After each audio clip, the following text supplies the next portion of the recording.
Royal High Elementary School, popularly called RHE, was not an ordinary school. People said it was a school for the high and mighty in Lagos. But truthfully, even that description felt too small. When you walk through the gates of Royal High Elementary in the morning, you saw things that would make you question whether children were really the ones attending the school, or if it was secretly a gathering ground for wealthy young couples who wanted to show off the best of their luxurious lifestyle. Every parent was young and flashy. The school car line looked like a luxury car dealership. GLEs, Range Rovers, G-Wagons, and even a few exotic cars you normally saw on Cars of the Future documentary. The parents acted like drop-off time was their runway. Mothers arrived early in clean gym wears, matching sneakers, and always holding Stanley cups. Their hair was always straight, shiny, and long enough to reach the middle of their backs. Their nails were always done, their faces always looking freshly made up, even at 7 a.m. in the morning. And in the afternoon, during school pickup, they returned with full face makeup, expensive sunglasses, and outfits that screamed, "I have money and time." Royal High Elementary was its own world, a place where trend moved faster than gossip.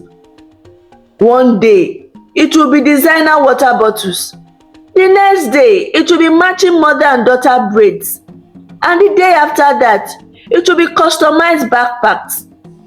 There was always something new, something trending, something the mothers used to outshine the next person. Even the fathers were not left behind. Some of them treated school run like an opportunity to display the latest car modification, or to intentionally rev their engines so everyone would look at them. But despite all this, things remained relatively peaceful. Nobody openly mocked anybody. Nobody openly competed with anybody. There was unspoken pressure, yes, but it was silent. Everything remained calm until one small mistake turned the entire school community upside down. The incident happened on a Tuesday morning. Sonia, a mother of Royal High Elementary, woke up late. Her daughter nearly missed the school bus, so they had to rush. In the middle of all that rushing, her phone vibrated non-stop. The school WhatsApp group was blowing up. Normally, messages came in slowly. Reminders about homework, birthday announcements, school events, or even a change of school outfit. But that morning, the message came like rain. At first, people were reacting with love emojis. Some were laughing. Some were confused. And then Sonia saw it. One of the mothers, her name was Annette. Nobody really knew her because she never talked much. She had accidentally posted her "Get Ready With Me" video on the school group. It was a full morning routine video. She recorded how she brushed her daughter's hair, packed her daughter's school bag, chose her uniform, and finally, how she prepared the child's lunchbox. This wasn't a normal lunch preparation video. It looked like something from Pinterest or a cooking show. In the video, she opened a pink bento box with 4 compartments. In the first, she shaped rice into a form of a smiley teddy bear. In the second, she placed small baked chicken pieces glazed with honey. In the third, she arranged slices of mango, kiwi, and blueberries. All the fruits were cut into perfect shapes. In the last compartment, she added freshly baked cookies, shaped like butterflies. She didn't stop there. She added 2 cute ice packs, shaped like strawberries, a gold spoon and fork set, and a small stainless bottle of juice with her daughter's name engraved on it. It was beautiful, almost unreal, Sonia said to herself. She watched it twice because it was too perfect. But soon, mothers began responding. They accused Annette of showing off. Some said she posted it intentionally and pretended it was a mistake so she could impress everyone. Some said it was inconsiderate to post such elaborate lunch, knowing how some parents struggle to pack breakfast. Others said it was unnecessary and too extra. A few mothers defended her, but most people were upset. Annette quickly apologized. She said she didn't mean to post it there, and she deleted the video after 3 hours. But the damage was done. The seed of competition had already been planted in the hearts of the RHE mothers. The next day, the silent battle began. One mother posted a picture of her child's lunch with the caption, "I need some advice. My daughter is a picky eater." But there was nothing picky about the food. It was grilled salmon, roasted potatoes, stir-fried veggies, and cherry, arranged like a restaurant platter. The following day, another mother posted her own picture, claiming her daughter didn't eat much, so she packed light. Yet, the lunchbox contained couscous, oyster tail, blueberries, strawberries, Greek yogurt, and chocolate muffin. Little by little, almost every mother joined the trend. Lunch boxes went from simple jollof rice to 5-star meals. Some mothers spent hours waking up early to prepare picture-perfect dishes. Others bought expensive kitchen gadgets so they could cut fruit into cute shapes. Some even bought special lunch bags with heating system. At first, Sonia ignored the competition. She told herself she wouldn't join because it was unnecessary. But one morning, after seeing yet another mother post an aesthetic lunchbox with gold cutlery, she felt pressured. She started wondering if her daughter would feel embarrassed when her classmates saw her simple lunch. She even imagined the teachers whispering about her daughter's simple lunch behind her back. So she joined the silent battle. She bought a new lunchbox with compartments, cute fruit cutters, and a few imported snacks. Soon, lunch packing became stressful. Some mornings, Sonia cut fruits into shapes.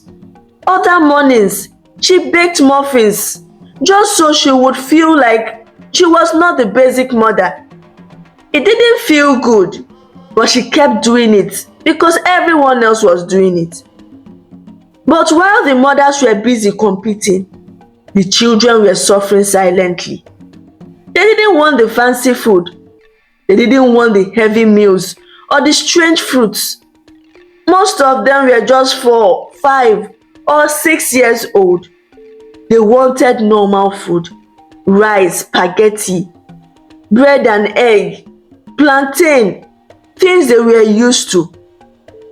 But the mothers were too blinded by unnecessary competition to even notice the children's frustration. One afternoon, Sonia visited her daughter during school break. That was when she saw the truth. Several children have removed half of the items in their lunch boxes. Some didn't even touch the meals. One child had a container of food beside him that wasn't touched at all. He was crying that the food was too much. Another child was whispering that he didn't like the kiwi slices his mother gave him. It was sad, but the children were not really liking the whole luxury lunchbox idea. Still, the mothers continued their battle. But everything finally came crashing down one Friday morning. There was a mother who has followed this school trend like her life depended on it. On this particular morning, she packed pomegranate for her son. It was her first time ever buying that fruit. She had only seen other mothers using it, and she didn't want her son to look out of place or feel left behind. She didn't know how to open it at first. She had to watch some videos to see how it was being used. She opened it and packed the bright red seeds into her son's lunchbox, arranging them so neatly as she has seen in other mothers' videos. That decision almost cost her son's life. When school lunchtime came, the boy ate a spoonful of the fruit. Within few hours, his lips began to swell, his eyes puffed up, his face changed rapidly. He started stretching violently. Then he began gasping for breath. His throat was closing in. The teacher panicked and shouted for help. The school nurse rushed in immediately and they carried the boy to the clinic. His breathing became worse. The school authorities called his mother. When she arrived, she burst into tears.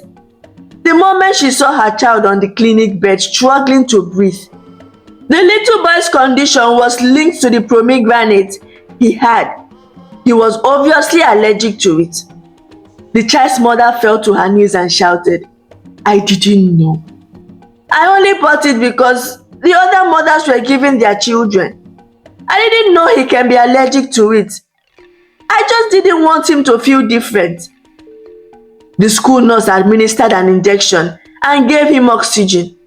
Then an ambulance arrived and rushed him to the hospital. The whole school was shaking. Teachers panicked. Everybody was scared because the boy's reaction was so severe.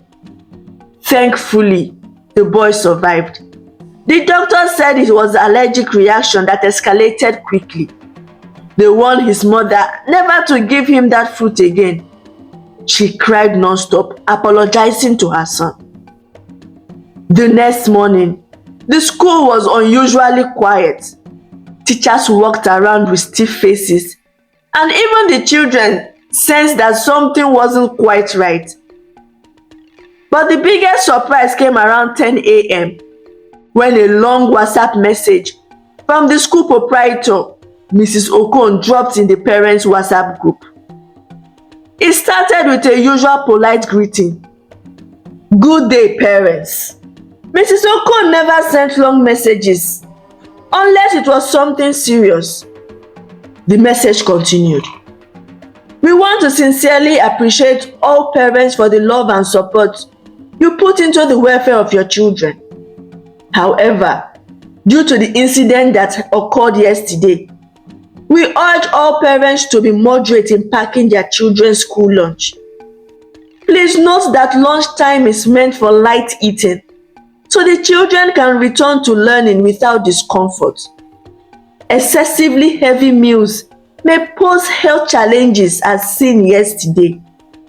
Kindly pack only healthy and moderate portions. Thank you for your cooperation." The message ended with a calm emoji. Soon, this WhatsApp group exploded. Parents began commenting. Some said, "So are you saying we don't know how to feed our children?" Another one said, "Moderate how? Children need energy." Parents were annoyed. Another woman replied and said, "My child is a picky eater. If I pack little, she won't eat at all. I like giving her choices." And of course, some parents supported the school. Some said, to be honest, some lunch boxes look like wedding buffet. Maybe moderation is good.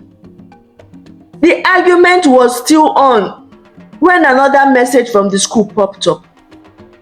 "We have a big announcement tomorrow by 12 noon. The parents dropped shocking emojis. What was the school planning? The next day, at exactly 12 noon, the school sent a new document to the WhatsApp group.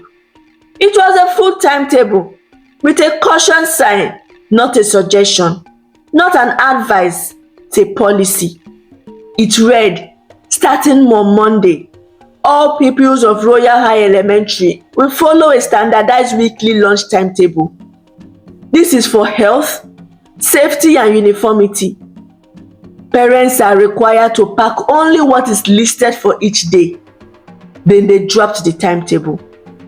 The school lunch timetable was super simple, with simple meals that the children were used to. No extras, no experimental items. The moment the school timetable dropped, parents exploded. This is too strict. You can't tell me what to feed my child. Why should everyone eat the same thing? This is not a boarding school. But the school stood firm. Soon, another WhatsApp message followed. Parents who cannot comply may withdraw their children. This is for the health and safety of all pupils. There was silence on the group. Then slowly, parents calmed down. Because no matter how angry they were, nobody was willing to pull their child out of the most prestigious school in the city. By Sunday night, all arguments died. On Monday morning, something unusual happened. Lunch bags were light, uniform almost identical. Teachers noticed students finishing their meals happily. No pressure, no competition, no confusion. Just children eating simple food, and it was peaceful.